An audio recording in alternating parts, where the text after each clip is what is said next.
തായ്ലൻഡിലെ George fair മാർക്കറ്റിലൂടെ കാഴ്ചകൾ കണ്ട് ക്ഷീണിച്ച് ഒരു ജ്യൂസ് കഴിക്കാൻ വേണ്ടി കയറിയതാണ്. ദുരിയൻ ഫ്രൂട്ട് കുറേ നാളായി കഴിക്കണമെന്നുണ്ടായിരുന്നു. ദുരിയൻ ഫ്രൂട്ട് കയ്യിലെടുത്ത് ഒരു ജ്യൂസും അങ്ങ് ഓർഡർ ചെയ്തു.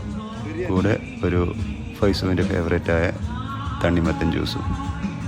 ദുരിയൻ ഫ്രൂട്ടിന് ഏതാണ്ട് 120 ബാത്തുണ്ട്. ഇന്ത്യൻ മണി 300 രൂപ വരും. ആദ്യമായിട്ട് കഴിക്കുന്നത് കൊണ്ട് ഒന്ന് മാത്രമേ ഓർഡർ ചെയ്തിട്ടുള്ളൂ. ഒന്ന് തന്നെ ധാരാളം.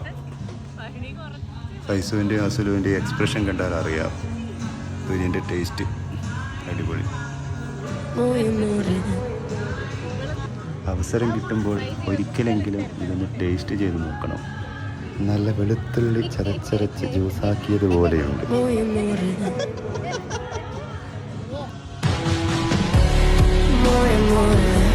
ഇതിനു മുമ്പ് ദുരിയം കഴിച്ചവരാരെങ്കിലും ഉണ്ടെങ്കിൽ ഒന്ന് അഭിപ്രായം പറയും. എന്ത് വിധീത് വല്ലാത്ത ചതീത്.